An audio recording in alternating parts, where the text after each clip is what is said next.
Okay, good morning students. अभी तक हमने जो प्रीवियस वीडियो था उसके अंदर हम फर्स्ट चैप्टर ही कर रहे थे। तो जो फर्स्ट चैप्टर है, जो हमारा इंट्रोडक्शन है, उसके अंदर हमने जो बेसिक इंट्रोडक्शन था वो कर दिया था। अब इसके बाद में जो है हमारे इसके अंदर टेंस के बारे में बताया हुआ है। तो अभी हम ये टेंस जो है इसको कंप्लीट करेंगे। तो आपके जो टेंस होते हैं, कि जो टेंस है, टेंस का मतलब काल, ठीक है, जो टाइम के बारे में जो बताता है वो।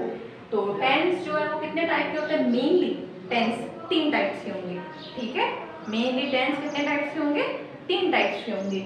एक तो है प्रेजेंट, दूसरा है पास्ट टेंस, थर्ड आता है फ्यूचर टेंस, ठीक है। प्रेजेंट टेंस, पास्ट टेंस और फ्यूचर टेंस। अभी यहाँ पे ये देखना है कि प्रेजेंट टेंस जो होता है, प्रेजेंट टेंस मतलब वर्तमान, अभी जो चल रहा है, अभी जो टाइम चल रहा है, अभी जिसमें हम जी रहे हैं वो है प्रेजेंट। जैसे अभी प्रेजेंट में मैं पढ़ा रही हूँ, ठीक है, प्रेजेंटली आई एम टीचिंग, तो ये जो है प्रेजेंट टेंस है। अभी जो चल रहा है वर्तमान में जो है वो है प्रेजेंट टेंस। पास्ट मतलब जो चला गया, कल आपने जो काम किया था, कल रात को खाना खाया, कल आपने जो खेला, जो पास्ट में बीत चुका है टाइम, जो टाइम बीत गया वो आएगा पास्ट टेंस के अंदर। फ्यूचर जो करने वाले हैं, शाम को कहीं बाहर जाने वाले हैं, शाम को ये बनेगा, तो जो चीज होने वाली है, फ्यूचर में जो चीज होने वाली है, फ्यूचर में जो घटना होगी वो होती है फ्यूचर टेंस, ठीक है। प्रेजेंट मतलब वर्तमान, अभी जो चल रहा है वो टाइम प्रेजेंट टेंस, पास्ट मतलब जो बीत चुका है वो टाइम, और फ्यूचर मतलब जो आने वाला है वो टाइम। तो अभी ये तो हुए टेंस के 3 टाइप्स। तो सब में हर एक टाइप का जो टेंस होगा उसमें उसके खुद के 4 टाइप्स होंगे। समझ में आ रही है? प्रेजेंट के भी 4 टाइप्स होंगे, पास्ट के भी 4 टाइप्स होंगे, फ्यूचर के भी 4 टाइप्स होंगे, ठीक है ना। तो जैसे प्रेजेंट है तो उसका जो फर्स्ट टाइप होगा वो है सिंपल प्रेजेंट टेंस। फर्स्ट होगा सिंपल प्रेजेंट टेंस, दूसरा है प्रेजेंट कंटीन्यूअस टेंस, तीसरा है प्रेजेंट परफेक्ट टेंस, फिर होता है fourth present perfect continuous tense. समझ में आया? इन दोनों का साथ में जोड़ दिया है। तो पहले है सिंपल प्रेजेंट टेंस, दूसरा है प्रेजेंट कंटीन्यूअस टेंस, तीसरा है प्रेजेंट परफेक्ट टेंस, फोर्थ है प्रेजेंट परफेक्ट कंटीन्यूअस। इन सबको हम अपन देखेंगे कि किसमें क्या चीज होती है, सब हम भी देखेंगे। तो आज जो है हम प्रेजेंट टेंस को तो कर ही देंगे, ठीक है। तो ये इतना है, सब में ये चीज होती है। तो ये तो प्रेजेंट टेंस के। पास्ट में भी यही होता है, simple past tense, perfect present past continuous tense, past perfect tense, past perfect continuous. फिर फ्यूचर में भी सेम, सिंपल फ्यूचर टेंस, फिर उसके बाद में फ्यूचर कंटीन्यूअस टेंस, फिर उसके बाद में फ्यूचर परफेक्ट टेंस, फिर उसके बाद में फ्यूचर परफेक्ट कंटीन्यूअस। ये सेम चीजें जो है तीनों में होती है, ठीक है। ये जो टाइप्स होंगे ये तीनों के सेम ही टाइप्स, इस तरीके से 4 टाइप्स जो है वो होंगे। तो फिर इसके बाद में यहाँ पे आपको दे रखा है, अभी हम क्या करते हैं, पहले सिंपल प्रेजेंट टेंस के बारे में करेंगे, ठीक है।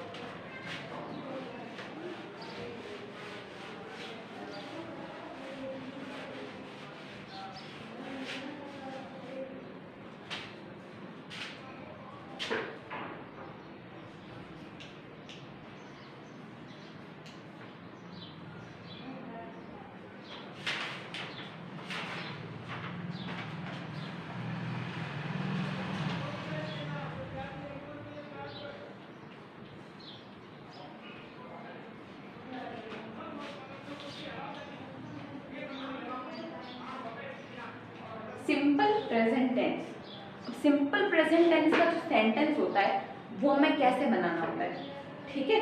तो हम कैसे सिंपल प्रेजेंट टेंस का सेंटेंस बना सकते हैं, क्या क्या उसके अंदर होता है। तो सबसे पहले क्या होता है कि एक सब्जेक्ट होता है, ठीक है। एक सब्जेक्ट आएगा सबसे पहले, फिर उसके बाद में जो है वर्ब होता है। वर्ब के अंदर भी जो है एस या ई एस लगाना पड़ता है। वो मैं बताऊंगी कब लगाना है एस, कब लगाना है ई एस, और कब एस ई एस लगाना ही नहीं है। फिर लास्ट में आता है ऑब्जेक्ट, ठीक है। ये चीजें होंगी, और ये ध्यान रखना एस और ई एस कब लगाते हैं? जब सिंगुलर सब्जेक्ट हो। जो हमारा जो सब्जेक्ट होगा, सब्जेक्ट जो होता है वो क्या हो, सिंगुलर हो, ठीक है, तब एस ई एस लगता है।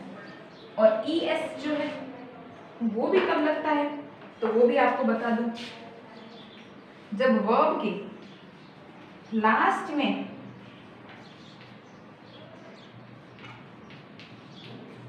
ये सब चीजें आपके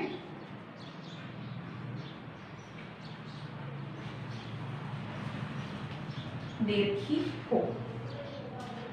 तो क्या पता चला, सब्जेक्ट मतलब जो करता होता है, जो काम करता है वो होगा सब्जेक्ट। फिर उसके बाद में वर्ब का मैंने आपको बताया था, वर्ब क्या होती है, क्रिया होती है। कोई भी हम जो काम करते हैं, जंप, वॉक, रीड, ये सारे क्या है, वर्ब है। जो हम काम करते हैं वो क्रिया है, वो वर्ब है। और जो करता, जो इंसान इसको करता है, कोई भी चीज को करती है, जो करता है वो होगा सब्जेक्ट। तो यहाँ पे क्या है कि हमें क्या करना पड़ता है, सिंपल प्रेजेंट टेंस के अंदर वर्ब के पीछे एस या ई एस लगाना पड़ता है। और एस ई एस हमेशा नहीं लगता है। एस ई एस कब लगता है, जब जो ये हमारा सब्जेक्ट है वो क्या हो, सिंगुलर सब्जेक्ट हो। सिंगुलर मतलब अकेला हो। अब मैं आपको एग्जाम्पल देती हूँ, जैसे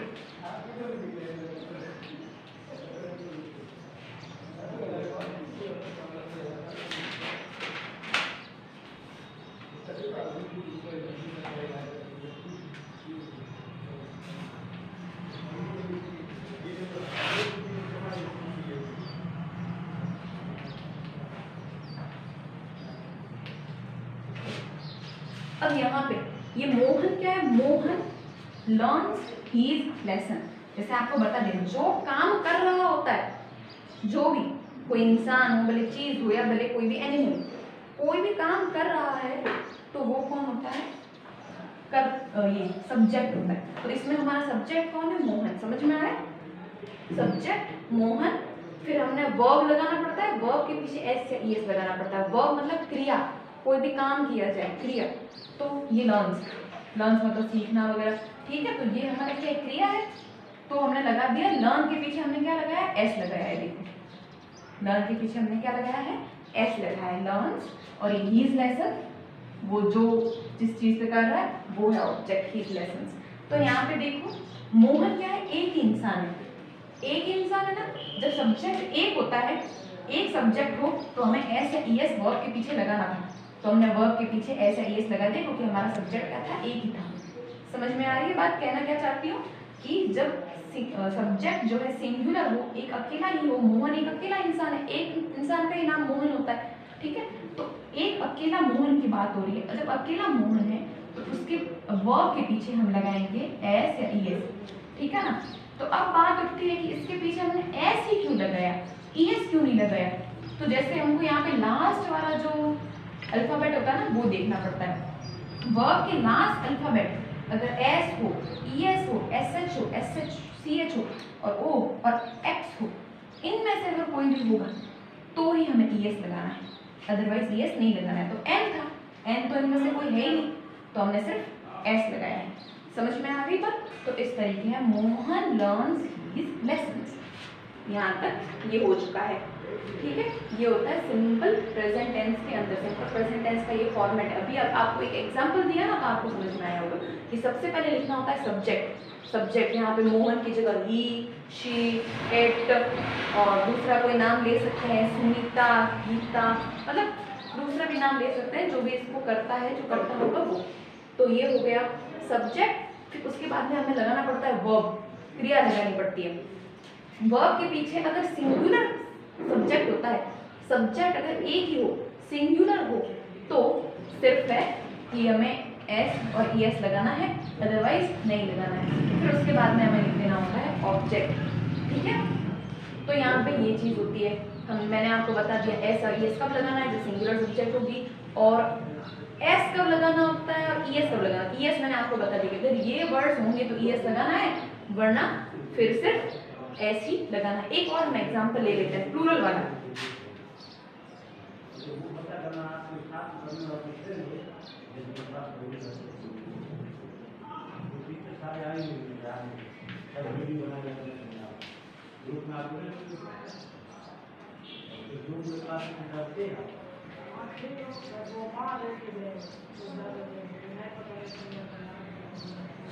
है ना।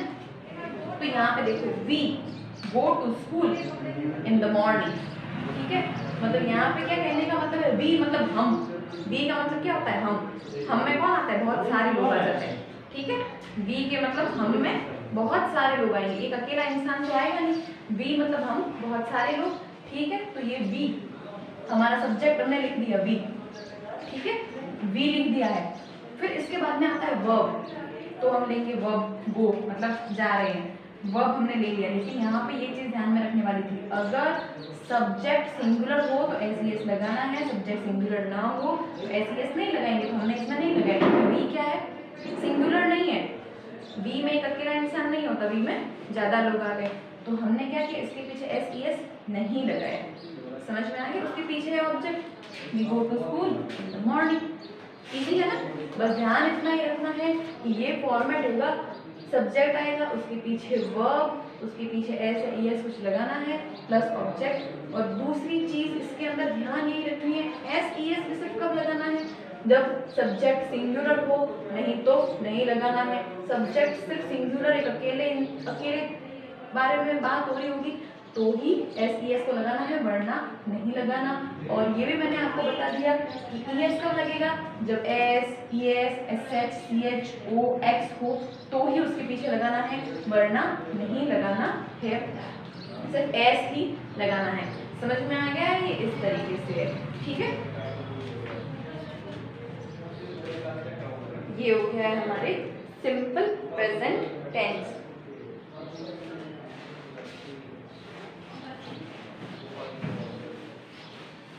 एक और चीज मैं आपको बता दूं कि जैसे आपको बताया टाइप्स ऑफ सेंटेंस होता है, टाइप्स ऑफ सेंटेंस, एक नॉर्मल सेंटेंस होता है, दूसरा होता है नेगेटिव सेंटेंस, तीसरा होता है जो ऐसे टाइप्स बहुत सारे, लेकिन इसमें हम 3 देखेंगे कि नॉर्मल सेंटेंस कैसे बनाते हैं, और एक नेगेटिव सेंटेंस कैसे बनाएंगे, और इंट्रोगेटिव सेंटेंस कैसे बनाएंगे। तो अभी हमने देखा वो अफर्मेटिव सेंटेंस था, है ना। अभी हमने जो देखा वो अफर्मेटिव नॉर्मली इस तरीके से बन जाता है, जैसे अभी हमने देखा था, सीता गोज टू स्कूल, ठीक है। ये हुआ, ये है नेगेटिव और ये है इंट्रोगेटिव। चलो अब यहाँ पे देखते हैं, जैसा कि आपको बता दिया सीता ये हमारा सब्जेक्ट, सीता क्या है, अकेली लड़की है, एक ही लड़की है ना, तो हमें वर्ब के पीछे क्या करना पड़ेगा, एस और ES लगाना पड़ेगा। समझ में आ रही है बात। सीता अकेला सब्जेक्ट है, एक ही सिंगुलर सब्जेक्ट है, सिंगुलर सब्जेक्ट का होना मतलब एस और ES को लगाना है। चलो तो हमने वर्ब लगा दिया है गो के पीछे क्या आया है, ओ। अब देखो ओ आया है मतलब हमें क्या लगाना पड़ेगा, ES लगाना पड़ेगा, है ना। तो हम वर्ब के पीछे लगाएंगे ES। Sita goes to school, ये हो गया नॉर्मल जो अफर्मेटिव सेंटेंस होता है वो। नेगेटिव सेंटेंस आपको पता है, नेगेटिव सेंटेंस में क्या होता है, नो या नॉट का यूज करते हैं, है ना। नेगेटिव सेंटेंस में क्या करेंगे, नो या नॉट का यूज करेंगे। तो इसी सेंटेंस को हम नेगेटिव करते हैं, सीता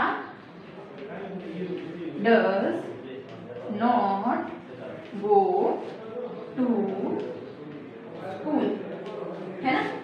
अब देखो जब नेगेटिव सेंटेंस बनता है तो होता है सब्जेक्ट प्लस डू या डज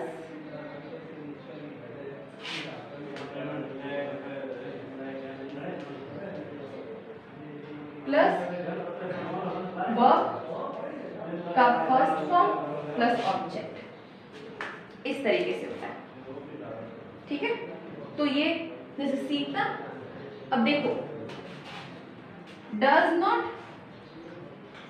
कब लगेगा, जब सब्जेक्ट सिंगुलर हो। देखो ES लगाया हुआ है ना पीछे, मैंने बताया था एस या ES कब लगता है, जब सब्जेक्ट सिंगुलर हो, सिंगुलर सब्जेक्ट होगा तब डज लगाना है, क्योंकि डज के पीछे क्या है, ES। जब प्लूरल हो तो क्या लगाते हैं, डू लगाते हैं। समझ में आ गया है ना। ठीक है, इसीलिए क्योंकि हमने यहाँ पे ईएस लगा देते हैं तो हमें बाद में वर्ब में ईएस लगाने की जरूरत नहीं पड़ती है। जैसे यहाँ पे देखो सीता, सीता एक अकेला है, अकेली ही लड़की है ना, सब्जेक्ट हमारा क्या है, सिंगुलर है, तो हम क्या लगाएंगे, डू नॉट नहीं लगाएंगे, डज नॉट लगाएंगे, डज नॉट। फिर अब आप कहोगे कि इधर गोज किया था तो इधर सिर्फ गो क्यों लिखा, ईएस क्यों नहीं लगाया, क्योंकि हमने ईएस यहाँ पे डू के साथ में ईएस जोड़ दिया। समझ में आ रही है बात, डू के साथ में ईएस जोड़ दिए तो अब वापस यहाँ पे वर्ब के अंदर जोड़ने की जरूरत नहीं है। समझ में आया, सिंगुलर था ना तो इसलिए हमने डज नॉट यूज किया, प्लूरल होता तो हम डू नॉट यूज करते। समझ में आ रही है बात, इसी तरीके से अब डज नॉट में ईएस ऑलरेडी आ गया तो हमें वर्ब के अंदर वापस लगाने की जरूरत नहीं है। तो Sita does not go to school, ये हुआ नेगेटिव सेंटेंस। अब जब अफर्मेटिव होता है, अब इंट्रोगेटिव में क्या होगा, आपको पता है हेल्पिंग वर्ब क्या हो जाता है, आगे आ जाता है, तो डज क्या होगा, आगे आ जाएगा, does Sita go to school, और पीछे लगा दो क्वेश्चन मार्क, डज को ले लिया आगे, सीता को कर लिया पीछे, does Sita go to school, पीछे क्वेश्चन मार्क। समझ में आ गया, बहुत इजी सा है, ठीक है। इस तरीके से है सिंपल प्रेजेंट टेंस, ठीक है। तीनों मैंने आपको सेंटेंस बनाने बता दिए, कैसे तीनों सेंटेंस बनाएंगे, अफर्मेटिव सेंटेंस कैसे बनेगा, नेगेटिव सेंटेंस कैसे बनेगा। अफर्मेटिव तो बहुत था ही इजी, नेगेटिव में बस इतना चेंज करना पड़ता है कि डू नॉट या डज नॉट लगाते हैं, तो डू नॉट जब प्लूरल होगा, सब्जेक्ट प्लूरल होता है, जैसे वी और दे ये सब होते हैं, तो हम डू नॉट लगाते हैं। जैसे एक अकेले की बात होती है तो डज नॉट लगाते हैं, जैसे अभी हमने सीता के लिए डज नॉट लगाया, फिर बाद में वर्ब का फर्स्ट फॉर्म है और ऑब्जेक्ट है, ठीक है ना। अभी चलते हैं हम आगे, ये तो हो गया सिंपल प्रेजेंट टेंस की बात।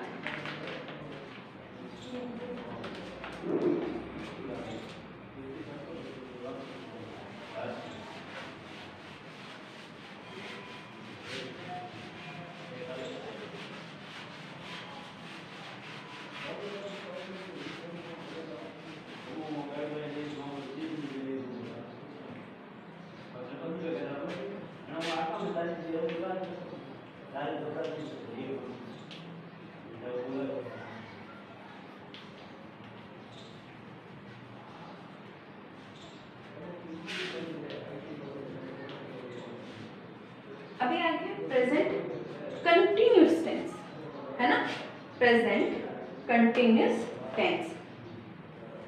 अब यहाँ पे देखो बहुत ही इजी है, इसका फॉर्मेट देखेंगे, सब्जेक्ट प्लस इज लगाना है, एम लगाना है या आर लगाना है, और फिर वर्ब का आईएनजी फॉर्म यूज करना है, प्लस होगा ऑब्जेक्ट। ये होता है इसके अंदर हमेशा।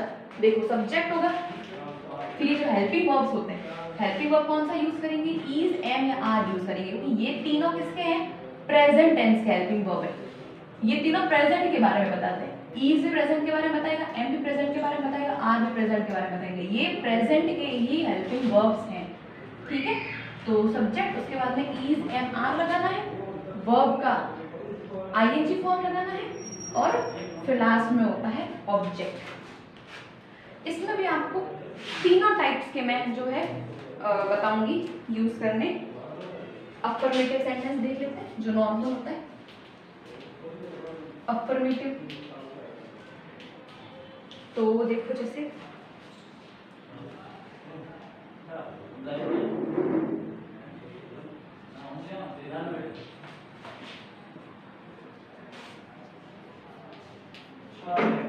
मोहन है ना, मोहन। अब यहाँ पे ध्यान रखो, जैसे कोई नॉर्मल एक अकेले सिंगुलर की बात होती है, सब्जेक्ट अगर सिंगुलर हो, अकेला हो, तो हम इज लगाते हैं। प्लूरल होता है, ज्यादा लोग होते हैं, तो हम आर लगाते हैं। इतना तो आपको पता होगा है ना, हेल्पिंग वर्ब। तो ना सिंगुलर होता है तो इज लगाते हैं, प्लूरल होता है आर लगाते हैं, और आई के साथ में एम लगाते हैं, पता ही है।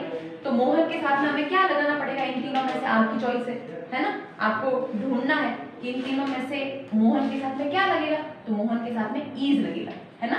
मोहन क्या है, सिंगुलर है, सिंगुलर होता है तो हम लगाते हैं is, Mohan is.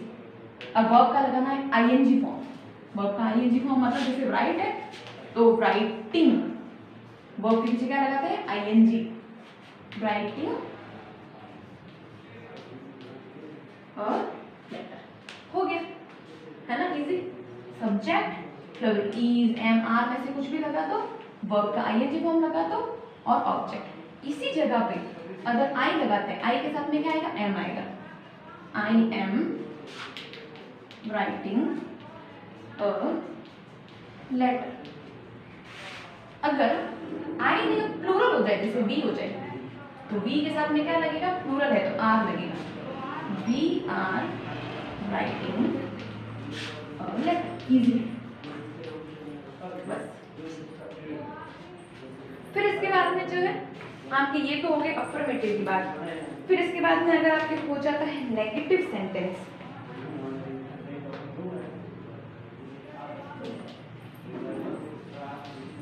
Negative sentence बहुत इजी। बस क्या करना है, ये जो हेल्पिंग वर्ब होता है, हेल्पिंग वर्ब के पीछे लगा देना है हमेशा नॉट। जैसे अब इसको मैं कन्वर्ट करूं नेगेटिव में, तो मोहन हेल्पिंग वर्ब जो होता है उसके पीछे नॉट लगता है, तो इज के पीछे लग जाएगा not. Is not writing a letter. बड़ा ही इजी है, बहुत इजी। बस Mohan is not writing a letter, बस हेल्पिंग वर्ब के पीछे नॉट लगा, तो ये बन गया नेगेटिव सेंटेंस, बन गया नेगेटिव सेंटेंस। आई के पीछे I am not writing a letter, we are not writing a letter, बस ऐसे बन जाता है नेगेटिव सेंटेंस। हेल्पिंग वर्ब के पीछे लगा दो नॉट। फिर इसके बाद में अगर इंट्रोगेटिव बनाना,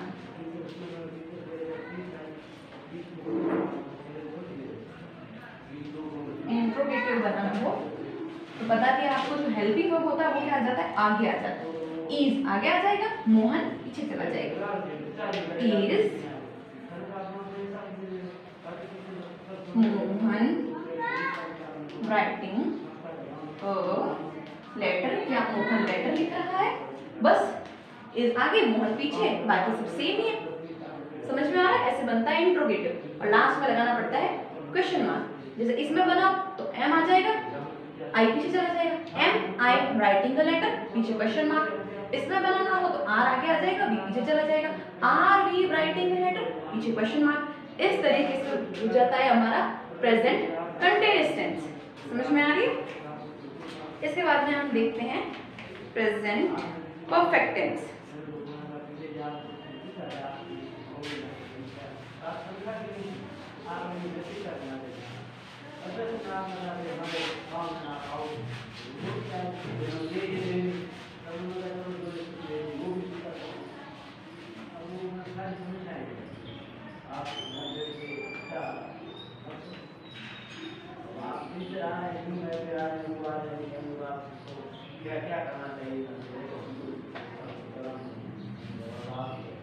प्रेजेंट परफेक्ट टेंस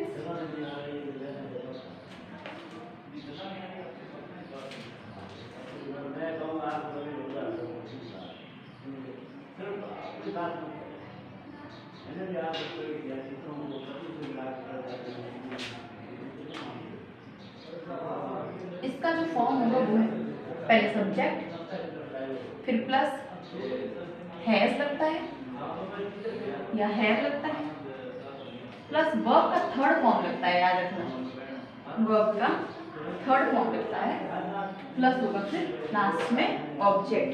ठीक है ना? अब वर्ब के आपको, ये तो फिफ्थ से आ रहा है, फिफ्थ से आपको पता है कि वर्ब के फॉर्म्स होते हैं। फर्स्ट फॉर्म होता है, सेकंड फॉर्म होता है, थर्ड फॉर्म होता है, आईएनजी फॉर्म होता है। ठीक है ना? पास्ट पार्टिकल ये सब होते हैं। तो उसमें तो हम अभी तक जो है फर्स्ट फॉर्म यूज करते आ रहे थे, कंटिन्यूअस वाले में आईएनजी फॉर्म यूज किया था। इसमें जो है वर्ब का थर्ड फॉर्म यूज करना है। ठीक है ना? थर्ड फॉर्म यूज करेंगे। जैसे गो का होता है फर्स्ट फॉर्म गो, सेकंड होता है वेंट, थर्ड होता है गॉन। इस तरीके से होता है ना? तो ये इस वाले जो थर्ड फॉर्म होता है वो यहाँ पे हमें परफेक्ट वाले में हमें थर्ड फॉर्म यूज करना पड़ता है। तो अभी हम देखते हैं। ठीक है, इसको हम बनाना देखेंगे। तो अब देखो, पहले सब्जेक्ट आएगा, हैज या हैव लगाना है, वर्ब का थर्ड फॉर्म लगाना है, ऑब्जेक्ट लगाना है। चलो इजी है। लेकिन हैज कहाँ लगेगा, हैव कहाँ लगेगा? जब सब्जेक्ट सिंगुलर हो तो हैज, प्लूरल हो तो हैव, ठीक है ना? एक अकेला होना सब्जेक्ट तो हैज लगाना है, प्लूरल होता है ज्यादा होते हैं तो हैव लगाना है। जैसे सीता गीता वगैरह एक ही अकेली होती है तो हैज लगाएंगे, ठीक है? लेकिन जब ज्यादा होते हैं, वी दे, ज्यादा लोगों के बारे में बता रहे हैं तो प्लूरल जो है तो हैव लगाएंगे। और दूसरा, आई भले ही सिंगुलर है, आई मतलब मैं अकेले, मेरे बारे में बात हो रही है, अकेली हूँ, लेकिन फिर भी आई के साथ में हैव लगता है और यू के साथ में भी हमेशा क्या लगता है, हैव ही लगता है। बस इतना आपको बता दिया। हैज कहाँ लगेगा, हैव कहाँ लगेगा, ठीक है? तो अभी हम इसके भी वो जो है अफर्मेटिव में देखते हैं। अफर्मेटिव सेंटेंस कैसे बनेगा, अफर्मेटिव सेंटेंस देखते हैं हम।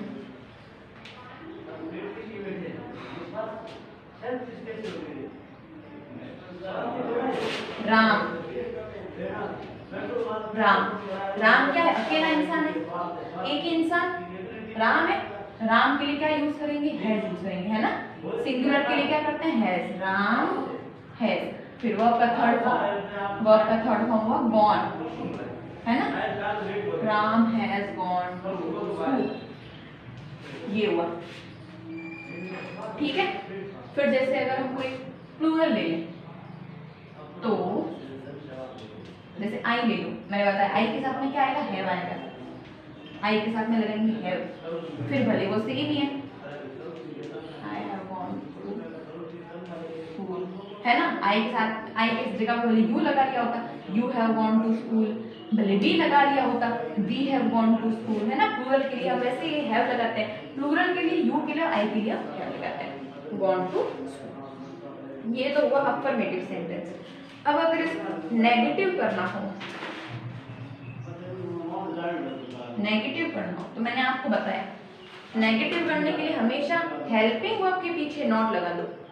जो हेल्पिंग वर्ब होता है उसके पीछे नॉट लगाओ। इसमें हेल्पिंग वर्ब कौन है, ये हैज या हैव होता है हेल्पिंग वर्ब, है ना? हैज या हैव क्या है इसके अंदर, हेल्पिंग वर्ब, तो इसके पीछे हम लगा देंगे नॉट।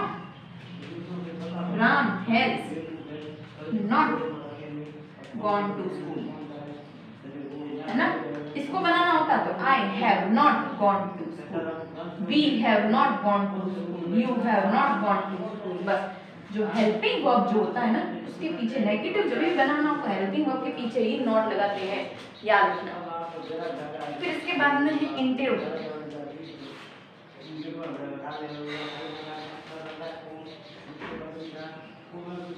इंटरोगेटिव मतलब क्वेश्चन वाला बनाना, तो आपको पता है हेल्पिंग वर्ब को आगे लो और जो सब्जेक्ट होता है उसको पीछे लो, तो ये हो जाएगा आगे has Ram gone to school, that's it, बस हो गया। हैज को आगे ले लिया, राम को पीछे ले लिया, has Ram gone to school और पीछे क्वेश्चन मार्क। इसको बनाना होता तो हैव को आगे ले लेते, आई को पीछे, have I gone to school, फिर पीछे क्वेश्चन मार्क, बस सिंपल सा है।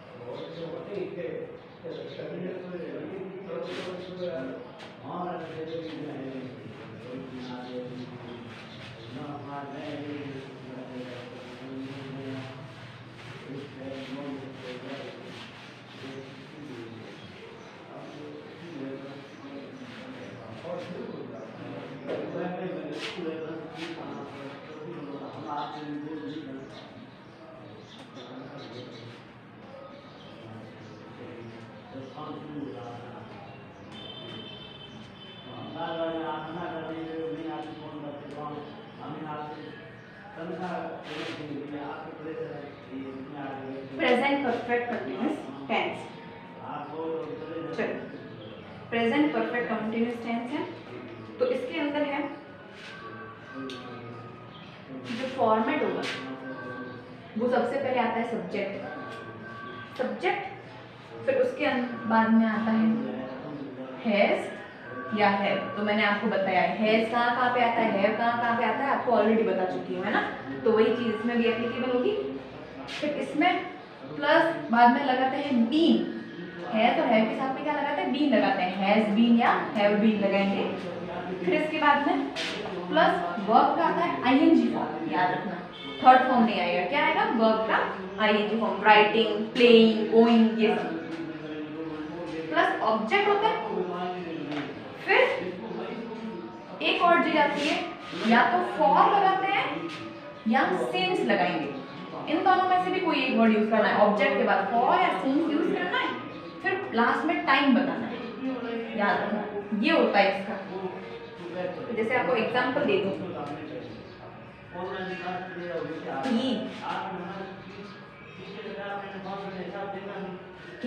ई के साथ में ई कब होता है? जब एक ही लड़का होता है तब ई यूज में लेते हैं, पता है ना आपको।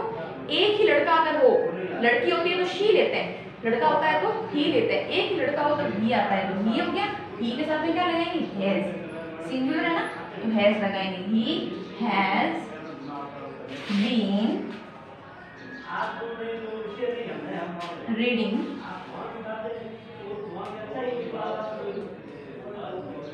This book. यहाँ तक देखो हमने कर दिया, ऑब्जेक्ट तक कर दिया। क्या किया है?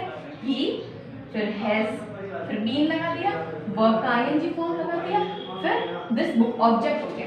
अब इसके बाद में हम क्या लगाना है? फॉर लगाना है या फिर सिंस लगाना है और टाइम लगाना है। तो यहाँ पे देखो, फॉर या सिंस लगाएंगे, सिंस मॉर्निंग। अब ये जब हम कोई पर्टिकुलर टाइम बताते हैं ना, पर्टिकुलर फिक्स टाइम बताते हैं, अगर हम फिक्स पर्टिकुलर टाइम बताते हैं तो सिंस लगाएंगे। अगर पीरियड ऑफ टाइम बता देते हैं, पीरियड ऑफ टाइम लगाते हैं तो फॉर, फॉर लगता है पीरियड के लिए और सिंस लगता है फिक्स पर्टिकुलर टाइम के लिए, याद रखना, ठीक है। दिस बुक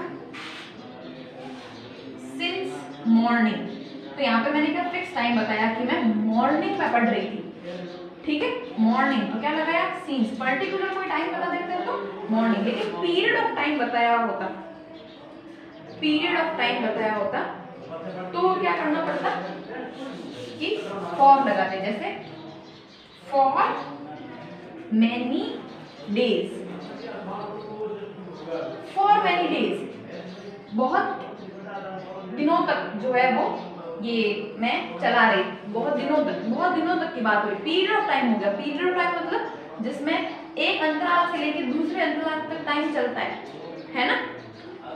ये 2 वीक्स भी हो सकता है, ठीक है, पीरियड ऑफ टाइम। जैसे फॉर 3 डेज, फॉर 2 आवर्स हो सकता है, for a long time, for 4 years, एक अंतराल से लेकर दूसरे अंतराल तक होता है, तो वो होता है फॉर, पीरियड ऑफ टाइम, उसके लिए फॉर लगाते हैं। फिक्स टाइम बता देते हैं कि 4 बजे पढ़ रही थी, 5 बजे, मॉर्निंग में, इवनिंग में, नाइट में, तो ये फिक्स जो टाइम होता है उसके लिए लगाते हैं सिंस, याद रखना।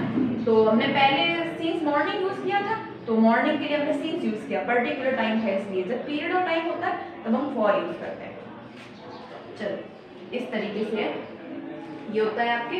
फिर इसके बाद में ये तो हो गया अफर्मेटिव सेंटेंस। अगर नेगेटिव यूज करना हो, मैंने आपको बताया नेगेटिव में हमेशा बस क्या करते हैं, नेगेटिव में क्या करना होता है कि बस उसके पीछे नॉट यूज कर देना है। हेल्पिंग वर्ब के पीछे आपको पता है हेल्पिंग वर्ब कहाँ है, ये हेल्पिंग वर्ब हैज, तो he has not been reading this book for many days, है ना। ये हो गया हमारे कंप्लीट। फिर इसके बाद में अगर इंट्रोगेटिव हो तो इंट्रोगेटिव के लिए भी आपको बता चुकी हूँ, हैज या हैव को क्या लेना होता है आगे, जो हेल्पिंग वर्ब होता है उसको आगे लेते हैं। इसमें हेल्पिंग वर्ब क्या है, हैज या हैव आगे आ जाएगा, सब्जेक्ट पीछे चला जाएगा, बाकी सब पीछे सेम रहने वाला है, बस ये आगे ये पीछे। तो जैसे has he been reading this book for many days, बस बाकी सब पीछे सेम है, बस इन दोनों की जगह आपस में चेंज करनी होती है और पीछे क्वेश्चन मार्क लगाना होता है। ये होता है इंट्रोगेटिव सेंटेंस। चलो, यहाँ तक हमारा प्रेजेंट टेंस जो है आज कंप्लीट हो चुका है।